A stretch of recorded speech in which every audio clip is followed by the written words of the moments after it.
স্থলবন্দর দিয়ে তৈরি পোশাকসহ বেশ কয়েকটি পণ্য ভারতের আমদানিতে নিষেধাজ্ঞা বিষয়টি দুই দেশের বাণিজ্য সচিব পর্যায়ে বৈঠকে সমাধান চায় বাংলাদেশ।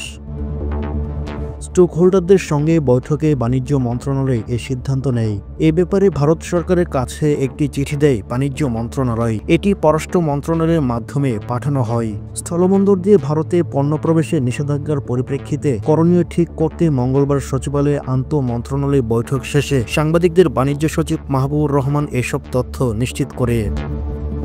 তিনি গণমাধ্যমকে বলেন, ভারতের পদক্ষেপের বিরুদ্ধে পাল্টা কোনো পদক্ষেপ নেওয়া হবে না। আমরা ভারতকে বলবো, আপনারাও ক্ষতিগ্রস্ত হবেন, তবে আসুন সুরাহার পথ বের করি। বাণিজ্য সচিব আরও বলেন, আজ আমরা এ বিষয়ে স্টক হোল্ডারদের সঙ্গে বসেছি, তাদের মতামত নেওয়া হয়।